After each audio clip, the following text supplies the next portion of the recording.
Halo, saya Raden Wijaya. Storage komputer saya kan habis, jadinya saya putuskan untuk memasang NVMe, yang saya sebut sebagai NVMe karena apa? Bikin cemburu, dia super cepat. Pada dasarnya komputer saya itu udah cukup tua, jadi dia tidak support NVMe. Jadi saya gunakan Riser untuk NVMe. Saya akan lakukan beberapa tes untuk menguji seberapa cepat sih dia, tapi komputer saya kan nggak support PCI Express 3.0 ya, hanya support PCI Express 2.0. Karena apa? PCI Express 3.0-nya udah dipakai di GPU. Kalau saya paksakan PCI Express 3.0 itu untuk NVMe, nanti GPU saya akan lemot. Saya nggak mau rugi. Jadi akhirnya saya putuskan untuk memasang di PCI Express 2.0, tapi yang 4X, yaitu di slot paling bawah. Sebenarnya slotnya sih 16X, tapi yang di wire cuma 4 kali aja. Pada PCI Express 2, dengan kecepatan 4x, saya hanya bisa mendapatkan kecepatan maksimal secara teori hanya 2 GB per second ya, tapi saya rasa itu nggak apa-apa karena prosesor saya sendiri kan sudah cukup tua ya, sehingga saya nggak yakin prosesor saya bisa manfaatkan kecepatan NVMe itu sebesar 3,5 GB per second. Jadi ya nggak apa-apa deh, saya bisa terima itu. Sekarang mari kita lihat bagaimana cara pasangnya. Pertama-tama buka Riser dan NVMe-nya. Hati-hati pegangnya karena NVMe itu sangat sensitif sama elektrostatik. Lalu ukur itu NVMe-nya masuk di sebelah mana. Setelah itu, copot semua mur di Riser card-nya dan pasang NVMe di sana. Itu mur yang dilepas tadi dipasang di notch ujung belakang NVMe card agar bisa disekrup. Jadi notch ketemu notch ya. Jangan ketemu di atasnya, nggak bisa patah card-nya.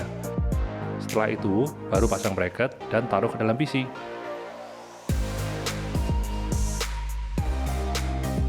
Sekarang kita lihat saja apa saja tes yang akan saya lakukan pada kartu NVMe ini.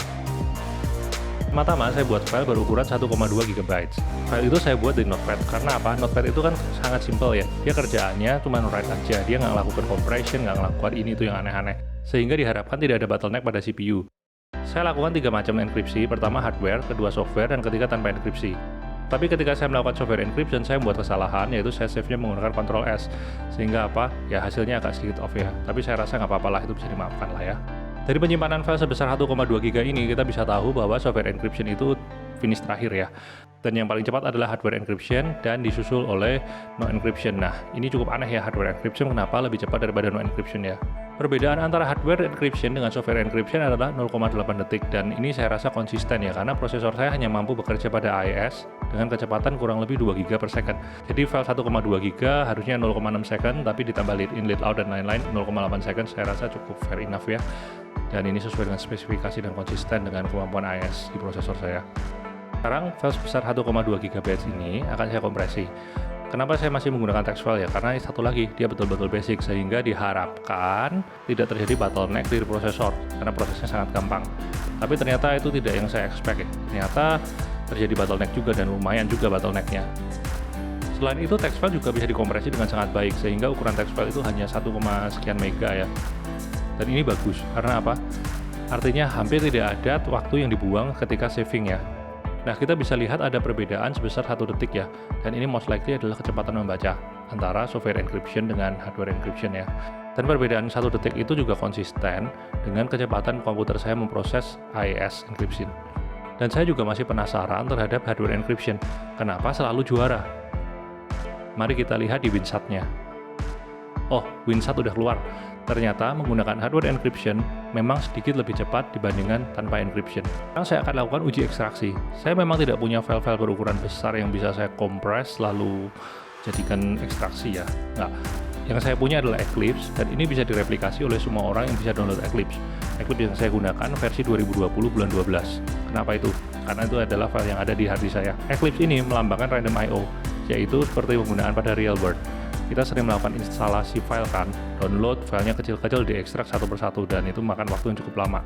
Saya melakukan tes ini tuh sebenarnya agak lambat ya, karena apa? Antivirusnya nyala. Kalau mau lebih cepat lagi, antivirus dimatikan, tapi nggak apa-apa, karena saya kan selalu menyalakan antivirus, walaupun saya menggunakan Defender sih. Kita semua udah lihat ya di tes WinSat ya, bahwa hardware encryption dan tanpa encryption itu ternyata hasilnya juga sama aja kecepatannya, bahkan hardware encryption sedikit lebih cepat. Karena itu saya akan sarankan untuk selalu menyalakan IEEE 1667 ketika membeli SSD baru. Karena dengan menyalakan IEEE 1667, itu berarti hard disk ini siap untuk melakukan hardware encryption. Walaupun Anda tidak berencana melakukan enkripsi karena tidak ada efek buruknya. Cara yang tepat menyalakan IEEE 1667 adalah ketika NVMe baru keluar dari kotak ya. Baru datang, keluar dari kotak, pasang di komputer, kita download SSD Toolbox, lalu nyalakan di situ. Ini harus dilakukan ketika SSD atau NVMe masih dalam kondisi baru crash. Kalau dia udah pernah kita inisialisasi, IEEE 1667 ini memang masih bisa dinyalakan, tapi SSD ini tidak bisa melakukan hardware encryption. Kenapa? Karena itu udah by design. Tetapi kalau misalkan SSD udah terlanjur diinisialisasi, maka Anda harus melakukan secure wipe atau secure erase pada SSD tersebut, sehingga semua data akan hilang. Setelah semua data hilang, kita akan nyalakan IEEE 1667. Setelah itu kita reinisialisasi, Opal dan TCG baru nyala. Kalau enggak, Opal TCG nggak nyala. Nah, ketika Opal TCG udah nyala, hardware encryption baru bisa dilakukan. Tapi ingat, hardware encryption itu punya keterbatasan ya dibanding software ya, yaitu security-nya mentok di level itu-itu aja. Sedangkan pada software encryption, kita suatu saat bisa lakukan dengan metode enkripsi terbaru yang lebih secure tentunya, at the cost of slower access. That's it. Nah, sekarang hasil ekstrak sudah keluar. Ternyata hardware encryption sedikit lebih lambat dibandingkan software, tetapi tetap lebih cepat dibandingkan no encryption. Agak aneh ya. Tapi ya emang that's the truth. Mau gimana lagi? Mungkin ini ada hubungannya dengan nature dari jumlah file yang kecil-kecil dan banyak ya. Sekarang game test. Saya lakukan Civilization VI. Kita akan bandingkan bagaimana NVMe bisa mempercepat loading game favorit saya. Pemasangan NVMe di PC tua itu harus tepat. Kita harus tahu di mana dia harus dipasang. Kalau bisa, pasang di slot PCI Express yang langsung connect ke CPU. Kenapa? Agar dia tidak membebani UMI. UMI itu apa? Dia link yang menghubungkan antara CPU ke short bridge. Kita bisa lihat pada blok diagram di sini. Yang lingkaran hijau adalah PCI Express slot yang langsung ke CPU. Sedangkan lingkaran merah itu langsung connect ke short bridge, jadi dia nggak direct ke CPU. Link dari UMI ke short bridge itu setara dengan PCI Express 4X, PCI Express 2.0 lagi. Ini artinya adalah ketika CPU sedang membaca dari NVMe, kecepatan NVMe itu kan 4X juga ya. Nah, ini akan langsung memenuhi bus UMI itu. Dan itu berarti akses-akses dari network card, SATA, USB, dan lain-lain akan ke-delay ketika kita sedang membaca NVMe. Selain itu, latensi dari NVMe ke CPU juga menjadi lebih besar. Latensi ini penting karena kita bisa gunakan NVMe sebagai swap file, patch file, atau apapun itu. Sehingga apa? Patch file kita juga jauh lebih cepat daripada lewat UMI dulu. Jadi, kalau menggunakan motherboard tua, jangan salah ya. Untuk motherboard yang baru yang sudah ada slot NVMe khususnya, nggak apa-apa, langsung tancap aja ke sana. Nggak mungkin salah karena itu udah dipikirin oleh desainer motherboard. Dan kita bisa lihat bahwa NVMe memang betul-betul lebih cepat dibandingkan SSD biasa. Tetapi lebih cepatnya nggak signifikan, hanya beberapa detik saja.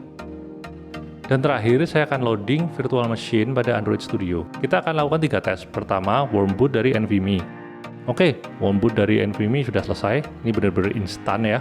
Kedua, cold boot dari SSD dan cold boot dari NVMe. Kita bisa bandingkan kecepatannya. Ternyata NVMe menghasilkan efek yang luar biasa pada proses warm boot ya. Kenapa saya nggak membuat video warm boot pada SSD? Saya kan udah sering membuat video warm boot SSD ketika saya buat video-video program Android. Jadi saya rasa nggak perlu lagi. Kalau mau lihat, tinggal lihat aja. Itu kan skalanya 1:1 ya warm bootnya ya. Nah, kita bisa lihat nih ketika proses cold boot, ternyata memang NVMe jauh lebih cepat ya. Ini NVMe udah selesai nih cold bootnya. Cold bootnya itu selesai ketika Google Pixel selesai starting. Setelah itu dia akan membuka SIM tembak. Nggak usah dipikir waktu SIM tembak, karena SIM tembak itu aplikasi yang menggunakan data dari internet.